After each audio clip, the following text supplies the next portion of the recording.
저는 오늘 본문의 말씀을 가지고 쇠약해진 영혼, 이런 제목으로 하나님 말씀을 증거하도록 하겠습니다. 오늘 우리가 읽은 시편 106편은 할렐루야로 시작해서 할렐루야라는 단어로 끝이 납니다. 처음도 찬양이요 끝도 찬양입니다. 그런데 그 중간의 내용을 보면 이스라엘 백성들의 죄와 허물과 실패에 대한 기록들로 가득 차 있습니다. 이 시편 106편은 이 개인적인 허물을 고백하는 개인적인 시가 아니고 이스라엘 국가적인 허물을 고백하는 국가적인 고백의 시라고 할 수 있습니다. 오늘 시편 106편 13절에서 15절은 민수기 11장의 배경을 가르쳐줘요. 제가 시편 106편 15절을 또 읽겠습니다. 그러므로 여호와께서는 그들이 요구한 것을 그들에게 주셨을지라도 그들의 영혼은 쇠약하게 하셨도다. 이스라엘 백성들이 하나님께 요구했더니 하나님이 주셨어요. 그런데 그 영혼은 쇠약하게 됐다. 이것이 민수기 11장에 대한 간결한 요약이라는 거예요. 이스라엘 백성들이 지금 광야에서 생활하고 있습니다. 광야에서 아침이 되면 이슬과 함께 만나가 맺히는 거예요. 그러면 이스라엘 백성들이 이 만나를 가지고 맷돌에 갈아서 먹기도 하고 찧어서 떡을 만들어 먹기도 하고 가마에 삶아서 고구마처럼 삶아 먹기도 하는 이 다양한 방법으로 요리를 해서 먹었습니다. 이 만나의 맛은 기름 섞은 과자 맛 같았다 기록되어 있습니다. 그리고 이것은 요즘으로 말하면 완전 식품이에요. 이것만 먹으면 더 이상 더 다른 음식을 먹지 않아도 생활하는데 전혀 부족하지 않은 음식이었어요. 근데 이 만나를 먹은 지가 한 1년 정도 되었어요. 그러자 이스라엘 백성들이 불평하기 시작합니다. 그런데 점잖하게 요청하는 것이 아니라 울고 떼를 쓰고 불평과 원망을 섞어서 고기를 먹게 해달라고 요구를 합니다. 그러자 하나님께서는 그들의 요구를 들으셨어요. 그리고 들어주십니다. 바다로부터 동풍이 불어와서 메추라기 떼를 몰아서 이스라엘 백성의 진영에 떨어지게 하셨어요. 그래서 이스라엘 백성들은 한 달 동안 고기를 실컷 먹게 됩니다. 얼마나 좋습니까? 코에서 메추라기 고기 냄새가 나서 이제 고기를 좀 그만 먹었으면 좋겠다 할 정도로 하나님께서 메추라기 고기를 실컷 주시고 먹이게 하셨어요. 그런데 그 고기를 주셨는데 그들의 영혼은 어떻게 하셨다고요? 쇠약하게 하셨다는 거예요. 이 킹 제임스 성경에는 이 말을 어떻게 번역했느냐면 하나님께서 그들의 영혼에 비쩍 마르게 되는 파리한 것을 보내셨도다. 쇠약한 것을 보내셨다라고 얘기하고 있습니다. 고기를 많이 먹으면 어떻게 됩니까? 살이 찌죠. 몸은 살이 쪘을지 모르겠지만 그들의 영은 비쩍 마르게 되는 쇠약한 것이 되었다는 거예요. 또 NIV 성경에 보면 하나님께서는 이스라엘 백성들에게 소모성 질병을 보내셔서 질병으로 말미암아 죽게 했다는 거예요. 민수기 11장 33절, 34절을 제가 한번 읽겠습니다. 고기가 아직 이 사이에 있어 씹기도 전에 여호와께서 백성에게 대하여 진노하사 심히 큰 재앙으로 치셨으므로 그곳 이름을 기브롯 핫다아와라 불렀으니 욕심을 낸 백성을 거기 장사함이었더라. 이스라엘 백성들은 한 달 동안 고기를 잘 먹었어요. 그런데 거기 고기를 먹고 죽은 사람도 있고 죽지 않은 사람도 있었겠죠. 그러나 죽었든 살았든 상관하지 않고 그들의 영혼은 다 쇠약해졌고 그들의 영혼은 영적으로는 아주 피폐해졌고 육신은 병들어 죽게 되었다는 거예요. 민수기 11장의 문제는 이스라엘 백성들이 요구를 한 것을 받았을지라도 영육 간의 고통을 받았다는 거예요. 공동 번역 성경에는 어떻게 번역했느냐 하면 주께서 그들의 청을 들어주셨으나 속이 뒤틀리는 아픔을 함께 주셨다. 이스라엘 백성들이 얻어먹은 것은 메추라기였어요. 한 달 동안 실컷 먹었습니다. 그런데 그들이 잃은 것은 대단한 거예요. 뭐죠? 영혼의 부요함을 잃어버렸고 육신의 건강을 상실했고 어떤 사람은 죽기도 했습니다. 따라서 민수기 11장의 내용을 한마디로 요약하자면 소탐대실, 이 작은 것을 얻기 위해서 큰 것을 잃어버리는 그런 것이 된다고 할 수 있겠죠. 이 작은 것인데 그것을 탐하는 바람에 그들은 큰 것을 잃어버렸다는 거예요. 우리가 역사를 공부하는 이유는 뭐 여러 가지 이유가 있겠지만 역사의 실패를 반복하지 않기 위해서 하는 거 아닙니까? 그런데도 또 신기한 것은 역사는 반복이에요. 그렇게 하면 실패한다는 걸 알아도 다음 세대들이 똑같이 실패를 해요. 저는 오늘 이 광야 이스라엘 백성들의 실패와 이 소탐대실의 원인을 살펴보고 우리가 이런 소탐대실을 거듭하지 않는 그런 축복이 있기를 바랍니다. 첫 번째는 불평과 원망입니다. 이스라엘 백성들의 소탐 대실의 첫 번째 원인은 불평과 원망이 있다는 거예요. 하나님께 구한 것이 잘못된 게 아니에요. 그들은 하나님께 얼마든지 하나님 저희들이 고기 먹고 싶어요 하고 구할 수 있었어요. 그러나 그들은 어떻게 했습니까? 고기가 먹고 싶을 때 하나님께 감사함으로 구한 것이 아니라 불평하고 불만하고 원망했다는 거예요.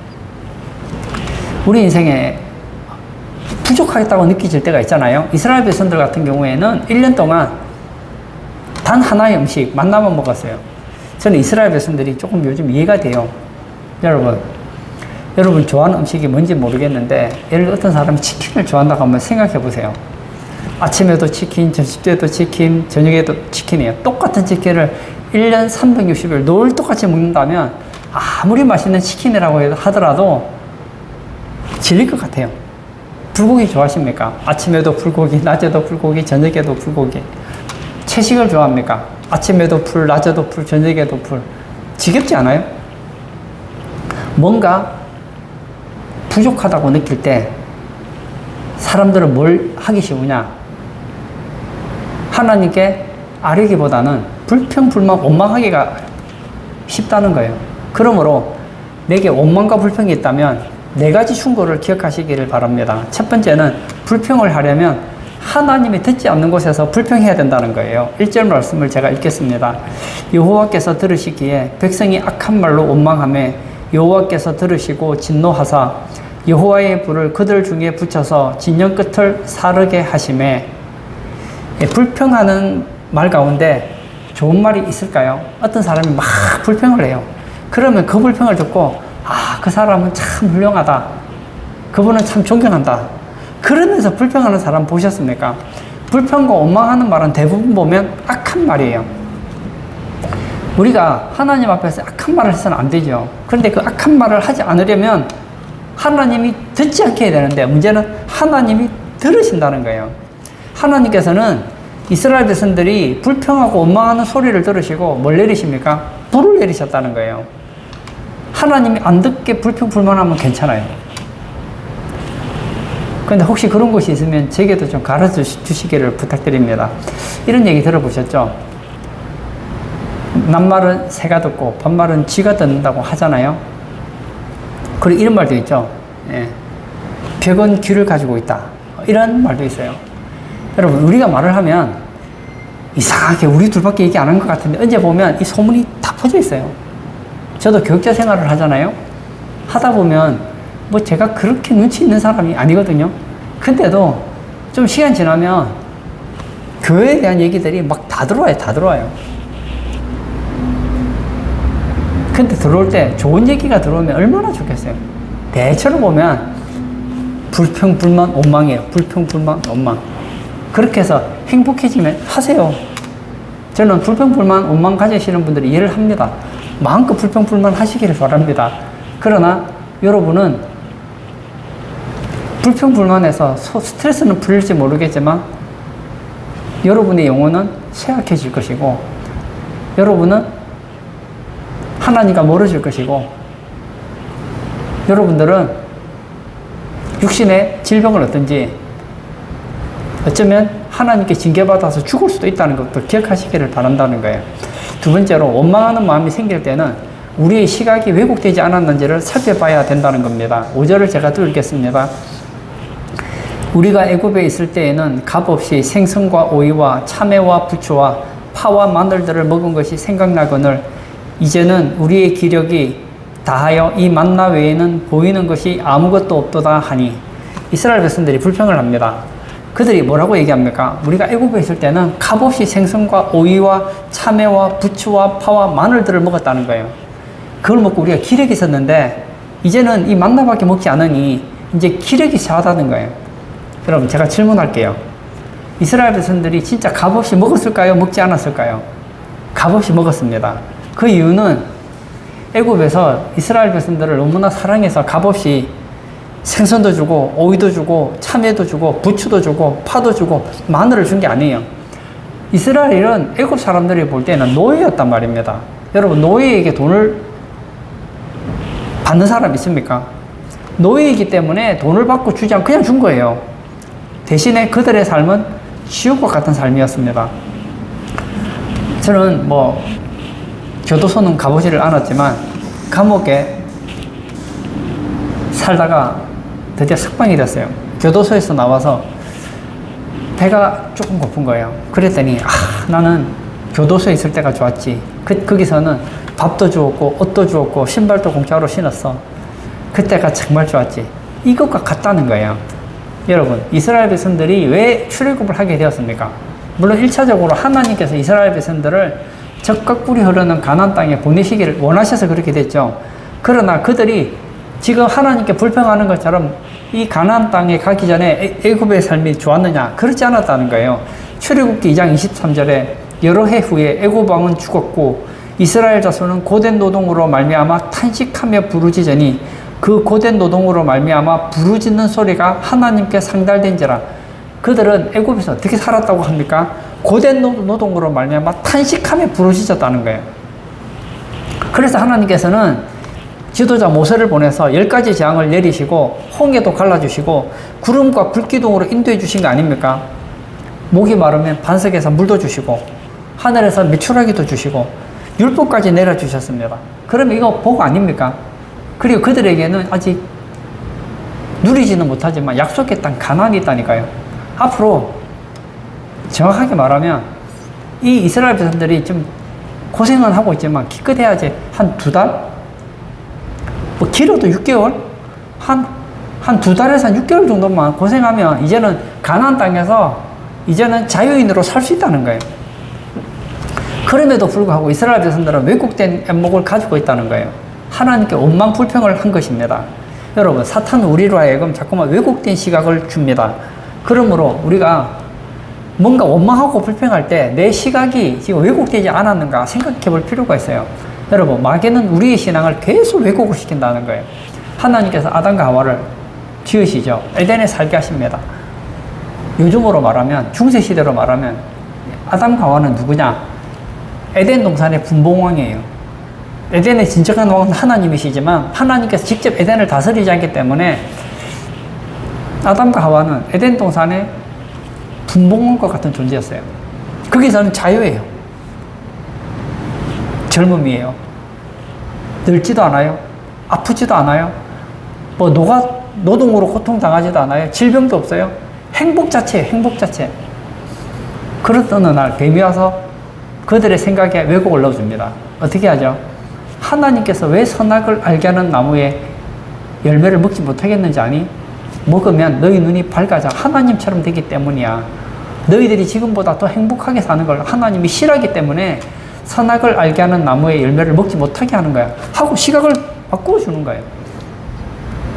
하나님이 하지 말라 그러면 좋은 것처럼 보이고 하나님이 좋다고 그러면 나쁜 것처럼 왜곡시킨다는 거예요. 그러므로 우리 인생에 하나님께 대해서 뭔가 원망이 나오고 불평이 나오고 짜증이 날 때 혹시 내 시각이 잘못된 게 아닌가? 제가 이 신앙생활을 하면서 그런 걸 진짜 많이 느끼거든요. 얘기를 딱 들어보면 많은 분들이 그래요. 옛날이 좋았대요.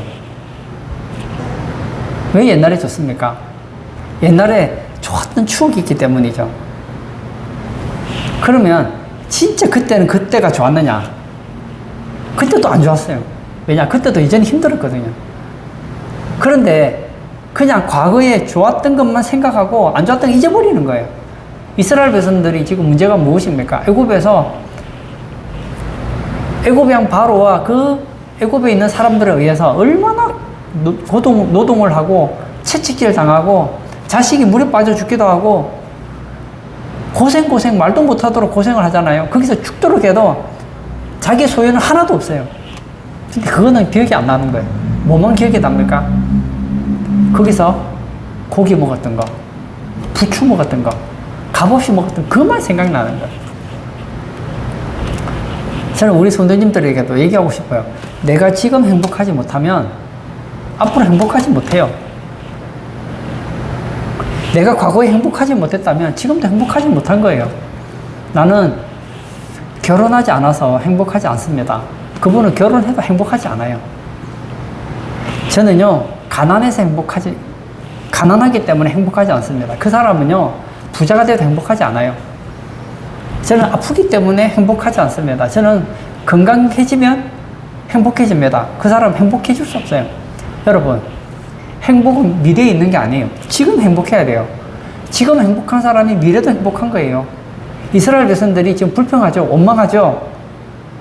하나님께 왜곡된 시선 가지고 있잖아요. 가나안 땅에 들어갔어요. 이제는 그들이 원하던 애굽 사람들이 부러워할 만큼 좋은 땅에서 먹고 마시고 생활했습니다. 하나님께 감사하던가요? 안 하더라는 거예요. 그뿐만이 아닙니다. 여러분, 이 이스라엘 백성들의 불평 때문에 누가 불평하느냐? 모세의 마음에도 원망하는 마음이 생겼다는 겁니다. 11절과 12절을 제가 또 읽겠습니다. 모세가 여호와께 여짜오되 어찌하여 주께서 종을 괴롭게 하시나이까? 어찌하여 내게 주의 목전에서 은혜를 입게 아니하시고 이 모든 백성을 내게 맡기사 내가 그 짐을 지게 하시나이까? 이 모든 백성을 내가 배웠나이까? 내가 그들을 낳았나이까? 어찌 주께서 내게 양육하는 아버지가 젖 먹는 아이를 품듯 그들을 품에 품고 주께서 그들의 열조에게 맹세하신 땅으로 가라 하시나이까? 지금 무슨 얘기 하는지 아시겠죠? 모세의 언어에 불평하는 변화가 생겼다는 거예요. 신기해요. 주변에서 막 불평하면 나도 전념이 참 잘 되는 것 같아요. 그래서 14절 말씀처럼 책임이 심히 중하여 나 혼자는 이 모든 백성을 감당할 수 없나이다. 그리고 나서 15절 말씀. 주께서 내게 이같이 행하실진데 구하옵나니 내게 은혜를 베푸사 즉시 나를 죽여 내가 고난당함을 내가 보지 않게 하옵소서 고백합니다. 주변에서 불평불만을 얼마나 했으면 모세에게 불평 안 했겠어요? 모세의 마음에도 막 불평과 원망이 막 쌓이기 시작하는 거예요. 어떻게 생각이 됩니까? 이 백성들 때문에 내가 너무 힘들구나. 그 생각을 해요. 이런 모세의 불평에 대해서 여호와께서 어떻게 하십니까? 16절과 17절을 제가 또 읽겠습니다. 여호와께서 모세에게 이르시되 이스라엘 노인 중에 내가 알기로 백성의 장로와 지도자가 될 만한 자 70명을 모아 내게 데리고 와 회막에 이르러 거기서 너와 함께 서게 하라. 내가 강림하여 거기서 너와 말하고 내게 임한 영을 그들에게도 임하게 하리니 그들이 너와 함께 백성의 짐을 담당하고 너 혼자 담당하지 아니하리라. 하나님께서는 이 모세의 짐이 너무 크고 어려웠다는 것을 아시고 모세의 짐을 들어주셨다는 거예요. 갈라디아 6장 2절에도 보면 너희가 짐을 서로 지라 그리하여 그리스도의 법을 성취하라. 힘들잖아요. 지금 내가 지고 있는 짐이 너무 힘들잖아요. 그러면 죽여달라고 할 게 아니고 하나님께 도움을 구하면 된다는 거예요. 이게 참 어려워요. 이스라엘 백성들이 하나님께 하나님 나 고기 너무 먹고 싶어요. 기도했으면 좋았을 텐데 원망 불평하잖아요. 모세도 마찬가지입니다. 너무 힘들어요. 그런데 거기서 끝났으면 좋겠는데 막 주변에서 계속 불평하니까 너무 힘든 거예요. 그래서 뭐라고 합니까? 나를 죽여달라고 하잖아요. 따라서 여러분에게 혹시나 남에게 말하지 못하는 막 그런 분노가 일어날 때 혹시 여러분이 지고 있는 짐이 너무 과중하지 않은가 생각해 볼 필요가 있어요. 저도 교회 일을 하면서 저는 교육자잖아요. 교회 일을 하다 보면 어떨 때 막 일이 과부하가 될 때가 있었어요. 예전에 저는 일 중독자도 아니고 그리고 일을 많이 하는 사람도 아닌데 막 일에 과부하 걸리면 진짜 머리 거짓말 안 보태고 머리 끝까지 막 스트레스가 막 부딪혀와요. 제가 머리숱이 원래 많지는 않았지만 이렇게 없지는 않았는데 그 스트레스 때문에 막 머리에 막 열을 받아서 얼마나 힘들었는지 몰라요. 맞습니다. 그럴 때 어떻게 하라고요? 하나님 이 짐이 내게 너무 힘듭니다 하고 하나님께 맡겨보라는 거예요. 넷째로 원망하는 마음이 생기면 여호와의 손이 결코 짧아지지 않았다는 사실을 기억하기를 바랍니다. 하나님께서는 이스라엘 백성들이 하나님께 불평 원망을 하자 하나님께 1개월간 고기를 실컷 먹게 해주겠다고 했습니다. 생각해 보세요. 이스라엘 백성이 얼마입니까? 대략 한 200만, 300만 정도 돼요. 근데 200만, 300만을 한 달 동안 고기를 실컷 먹게 해주겠다. 인간적으로 보면 이해가 안 되죠. 그래서 모세가 어떻게 합니까? 21절과 22절에 모세가 이르되 나와 함께 있는 이 백성의 보행자가 60만 명이온데 주의 말씀이 한 달 동안 고기를 주어 먹게 하겠다 하시오니 그들을 위하여 양떼와 소떼를 잡은 들 조카 오며 바다의 모든 고기를 모은 들 조카 오리이까. 모세가 얼마나 믿음이 좋습니까? 반석을 가지고 10가지 재앙을 일으키고 홍해도 가르고 재앙도 내리고 반석을 쳐서 물도 내게 했잖아요. 물론 하나님의 능력으로 했지만, 그렇다면 그 하나님께서 지금 아침마다 만나를 주시잖아요. 그런 하나님이라면 1개월간 고기 못 먹게 하겠습니까? 말씀 한마디로 천지를 창조하신 하나님께서 1개월 동안 고기 먹게 하는 거 아무것도 아닌 거 아니겠습니까? 그때 하나님께서 이렇게 답변하시죠. 23절 여호와께서 모세에게 이르시되 여호와의 손이 짧으냐 내가 이제 내 말이 내게 응하는 여부를 보리라. 여호와의 손은 짧아지지 않았다는 거예요. 우리가 인생을 살다가 어렵고 힘들 때 내 손을 보면 낙심합니다. 하나님을 나처럼 생각하면 좌절을 합니다. 그러나 하나님의 전능하심이 나의 삶의 자원이고 하나님의 손이 짧지 않다는 걸 알게 될 때에 우리는 기대하는 마음을 가질 수 있다는 거예요. 나는 부족하지만 하나님은 부족하지 않다. 나는 연약하지만 하나님은 강하시다. 저는 우리 성도님들이 아침에 눈을 뜰 때 하나님의 손은 짧아지지 않았다.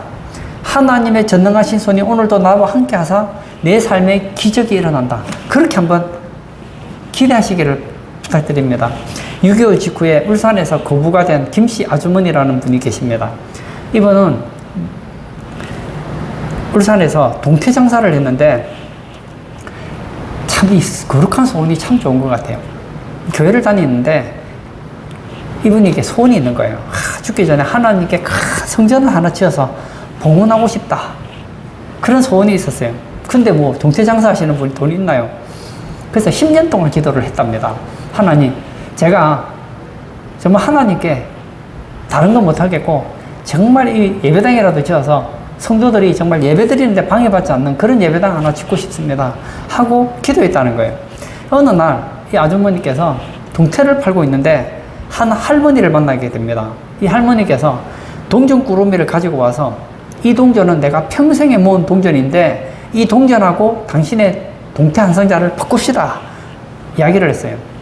근데 갑자기 평생도록 모았던 동전을 가지고 왔다고 하니까 감동을 받은 거예요. 그래서 동전 내용도 보지 않고 이 김씨 아주머니는 동태 한 상자와 그 동전들을 바꿨다는 거예요. 집에 와서 그 동전들을 꺼내보았더니 골동품이 하나 있더라는 거예요. 그래서 교회 목사님께 물어봅니다.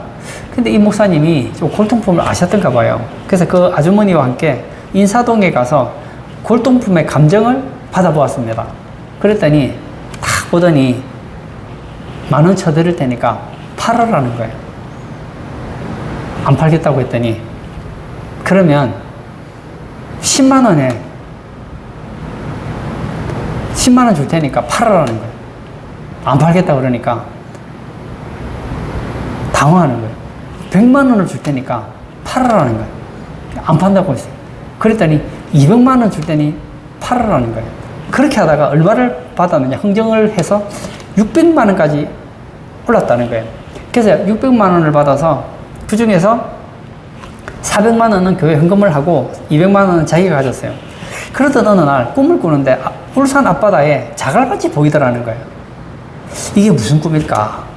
근데 다음날 요즘은 부동산이에요. 그때 복동반 할아버지가 오시더니 울산 앞바다에 자갈밭 5,000평이 매물로 나왔는데 한 평에 300원이니까 150만 원에 살 생각이 없는지 물어보더라는 거예요. 그래서 가봤더니 신기해요. 꿈에서 보았던 바로 그 땅인 거예요.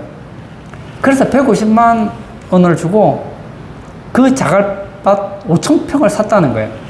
그리고 며칠이 지나지 않았는데 그 아주머니 집에 양복을 입은 두 사람이 돈가방을 들고 와서 그 땅을 이렇게 팔라는 거예요. 근데 분위기 보니까 그 땅이 중요한 것 같아요. 안 팔겠다 그랬더니. 그랬더니 5억을 줄 테니까 팔으래요. 안 판다 했어요. 그랬더니 10억을 주겠다는 거예요. 안 팔겠다 그랬더니 20억을 줄 테니까 팔으라고 했다는 거예요. 그렇게 흥정을 해서 29억을 받았다는 거예요. 근데 그곳이 어디냐? 바로 지금 울산 현대자동차 공장의 전문이 되었다는 거예요. 그리고 나서 29억이 생긴 거예요. 물론 뭐 세금 떼겠지만, 떼고 이제 이 아주머니께서는 2억을 교회에 헌금했어요. 지금부터 수십 년 전이니까 2억이면 엄청 큰 돈이에요. 그리고 이 나머지 돈이 또 있는데, 이 돈 가지고 뭘 하나 하는데, 기도만 하면 땅을 그렇게 사고 싶더라는 거예요. 그래서 또 그 돈으로 땅을 샀어요. 큰 땅을 샀는데, 그곳이 현대 아파트 단지가 되는 바람에 돈을 셀 수도 없이 거부가 되었다는 거예요. 여러분 잘 보십시오. 하나님의 손은 짧아지지 않습니다. 동태장사를 해서는 교회를 지을 수 없어요. 그러나 그에게 거룩한 소원이 있었습니다. 교회 다니는 성도들이 마음껏 예배 드릴 수 있는 그런 곳을 한번 하나님께 드리고 싶은 거예요. 하나님께 예배 드리는데 방해받지 않는 그런 성전을 짓고 싶은 소원이 있었다는 거예요. 그랬더니 하나님께서 어떻게 하십니까? 들어주시더라는 거예요. 두 번째는 탐욕입니다. 이 성도가 소탐되시라고 영혼이 쇠약해 되는 이유는 탐욕이라는 거예요. 4절을 보겠습니다. 그들 중에 섞여 사는 다른 인종들이 탐욕을 품음에 이스라엘 자손도 다시 울며 이르되 누가 우리에게 고기를 주어 먹게 하랴. 무슨 얘기입니까? 이스라엘 중에 섞여 사는 무리가 탐욕을 품어서 이스라엘 자손도 함께 탐욕을 품게 되었다. 그 얘기입니다. 시편 106편 14절에도 광야에서 욕심을 크게 내며 사막에서 하나님을 시험하였도다 했습니다. 예, 여기 보면 심판의 원인은 무엇이었습니까? 바로 욕심이었다는 거예요. 탐심이었다는 겁니다. 독일의 유명한 신학자였던 디트로이트 본헤퍼라는 목사님이 이런 말을 했습니다. 사람의 생각이 탐욕에 사로잡히는 순간 하나님은 우리 마음에서 모든 실체를 상실하게 된다. 사탄은 우리 마음에 하나님을 미워하는 생각을 채워 넣는 것이 아니라 탐욕으로 채우려고 한다. 탐욕으로 채우게 되면 그 결과는 하나님께서 주신 모든 은혜를 망각하게 되는 것이다. 탐욕은 뭐라고요? 하나님을 망각하게 한다는 거예요. 탐심은 곧 우상숭배라고 성경 가르쳐 주잖아요. 시편 106편 13절에도 그러나 그들은 그가 행하신 일을 곧 잊어버리며 그의 가르침을 기다리지 아니하고 14절 광야에서 욕심을 크게 내며 사막에서 하나님을 시험하였도다. 그렇게 탐심을 내고 시험한 결과로 어떻게 되었습니까? 영혼은 쇠약해 되었고 그들은 질병에 걸렸고 어떤 사람은 죽게 되었다는 거예요. 만약에 여러분들이 탐욕을 가졌어요. 막 여러분의 분이 지나는 욕심을 가지고 있어요. 어차피 되지도 않지만 탐심을 가졌는데 그래서 여러분이 정신건강이 좋아진다. 하세요. 그렇게 해서 여러분의 신앙에 도움이 된다면 하십시오. 근데 탐심을 가지면 얻지도 못할 뿐만 아니라 설령 얻는다 하더라도 더 큰 것을 손해보게 된다는 거예요. 야고보서 4장 1절에서 3절에 보면 너희 중에 싸움이 어디로부터 다툼이 어디로부터 나느냐 너희 지체 중에서 싸우는 정욕으로부터 나는 것이 아니냐 너희는 욕심을 내어도 얻지 못하여 살인하며 시기하여도 능히 취하지 못함으로 다투고 싸우는도다. 너희가 얻지 못하면 구하지 아니하기 때문이요 구하여도 받지 못하면 정욕으로 쓰려고 잘못 구하기 때문이라. 그러므로 이런 탐심으로 구해가지고는 주시지도 않을 뿐만 아니라 주신다고 하면 더 문제예요. 더 중요한 것을 잃어버린다는 거예요. 그래서 예수님께서는 누가복음 12장 15절에 그들에게 이르시되 삼가 모든 탐심을 물리치라 사람의 생명이 그 소유에 넉넉한 데 있지 아니하니라 하시고 이 김씨 아주머니 얘기를 제가 했잖아요. 이분은 마음속에 탐심을 가진 게 아니었어요. 하나님의 거룩한 성전을 주고 싶다는 소원을 품고 10년을 기도했습니다. 그랬더니 하나님이 들어주셨다는 거예요. 오늘 예배 참석하신 사랑하는 성도님, 탐심을 가지지 마시고 하나님이 기뻐하는 거룩한 소원을 가지십시오. 그러면 소탐대실하지 않아요. 세 번째, 악한 물의 영향입니다. 우리가 소탐대실하는 세 번째 원인은 악한 물의 영향을 받기 때문입니다. 신기해요. 사람은 살다 보면 악한 사람이나 나쁜 사람을 접촉하게 됩니다. 뭐 정확하게 우리가 모두 다 악한 사람이죠. 우리가 죄인이죠. 그런데 인간적으로 보통 악하다고 하는 그 기준, 보통 사람들이 죄인이라고 하는 그 기준을 뛰어넘는 사람들이 있습니다. 그런 사람들은 조심해야 된다는 거예요. 오늘 4절 다시 한번 제가 볼까요? 그들 중에 섞여 사는 다른 인종들이 탐욕을 품음에 이스라엘 자손도 다시 울며 이르되 누가 우리에게 고기를 주어 먹게 하랴. 원래 이스라엘 백성들은 탐욕을 품지 않았습니다. 누가 탐욕을 집어넣어 주었습니까? 다른 인종입니다. 애굽에서 원래는 이스라엘 백성들만 나와야 되는데 이스라엘 백성들과 함께 누가 나느냐 하면 다른 인종들이 같이 나왔다는 거예요. 그들이 섞여 사는 이 무리들이 탐욕을 낸 거예요. 그랬더니 그 탐욕이 전염이 됐다는 거예요.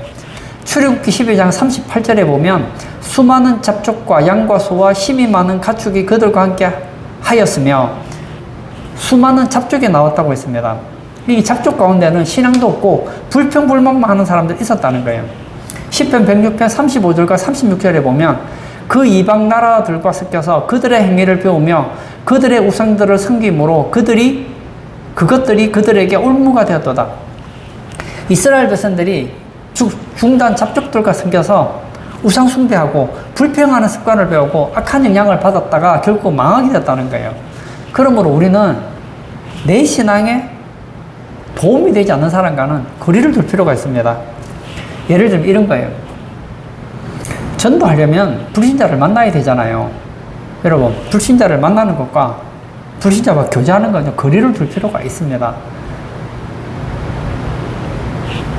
이제 이런 교회가 있었어요. 제가 그게 나쁘다고 생각하는 게 아니에요. 이 목사님께서 설교 시간에 그런 거예요. 여러분, 불신자를 전도하려면 불신자와 같이 그들과 함께 있어야 되는 거 아닙니까? 그들과 동행하면서 그들과 같은 무리가 되어야지 전도가 잘 되지 않겠습니까? 그래서 그들이 술집에 가자 그러면 같이 술집도 가고 클럽에 가자면 같이 클럽도 가고 퇴폐업소에 가면 같이 퇴폐업소도 같이 가십시오. 그런 거예요. 갔어요. 갔더니 뭘 합니까? 술을 권하는 거예요. 그래서 술을 마셨어요. 담배를 권하는 거예요. 담배를 폈어요.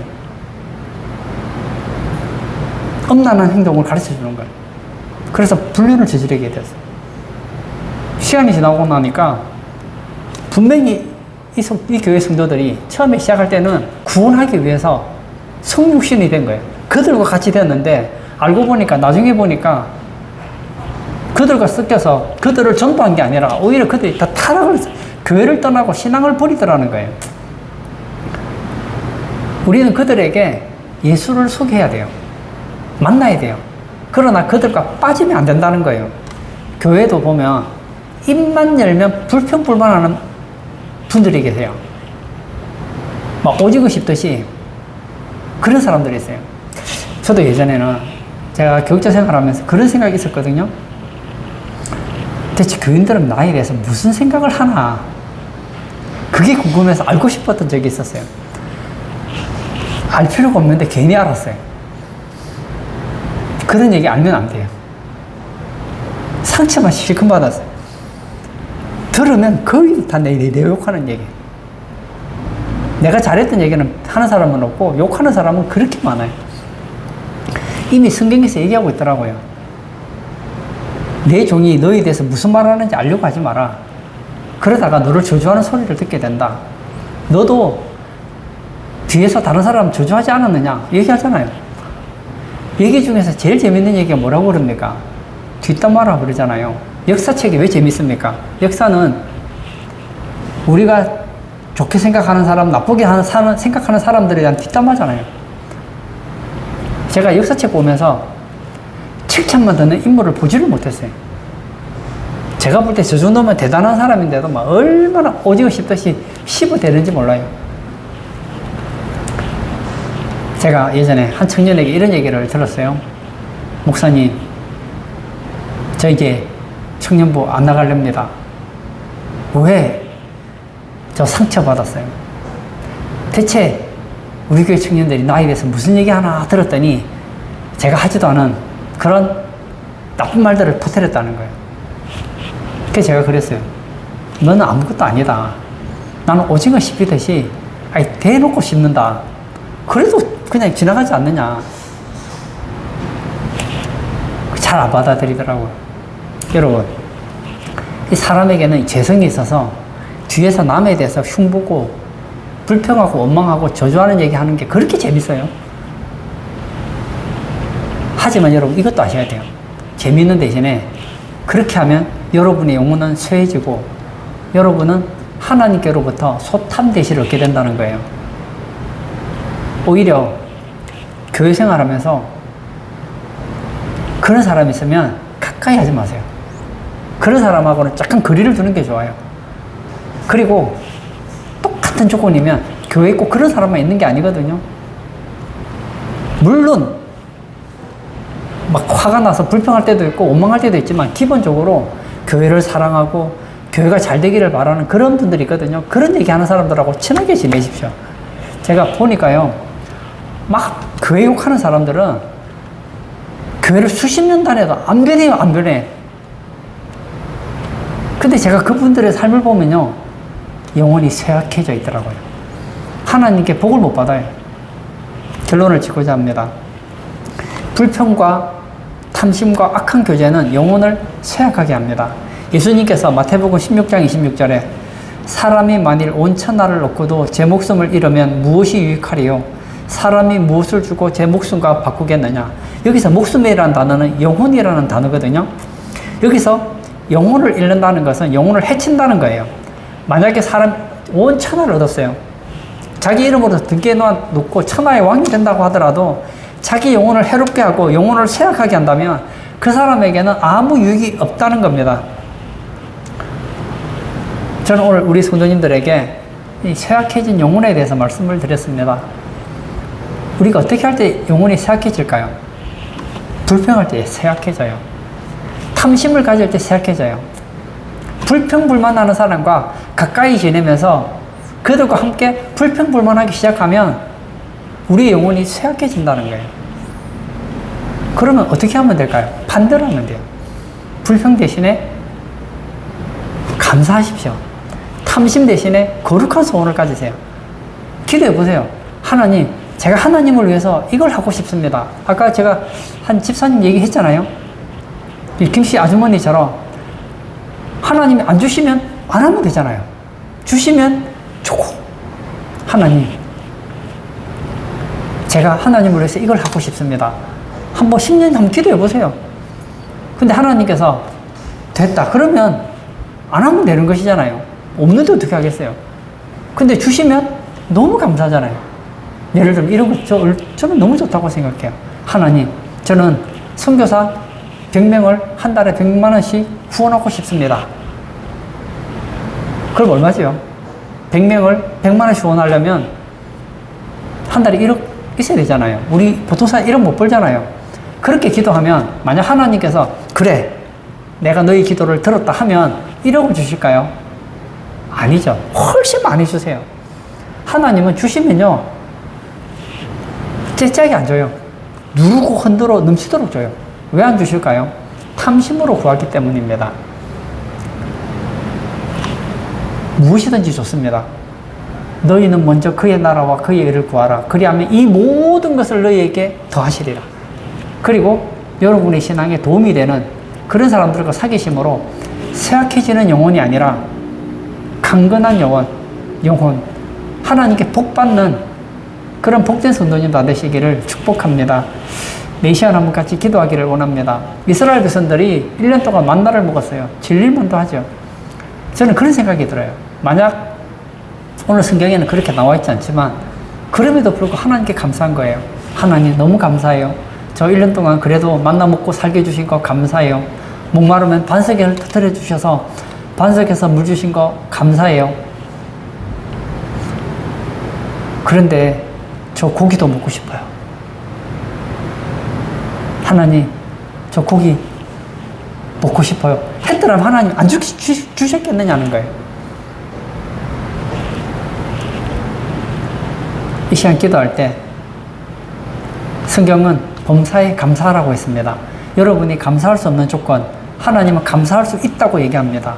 그 조건을 놓고 감사하시고 하나님께 대하여 거룩한 소원을 가지고 하나님께 아뢰므로 말미암아 여러분의 영혼이 차고 넘치는 그런 복을 받는 우리 성도 되게 해달라고 기도하시고 자유롭게 개인 기도하도록 하겠습니다.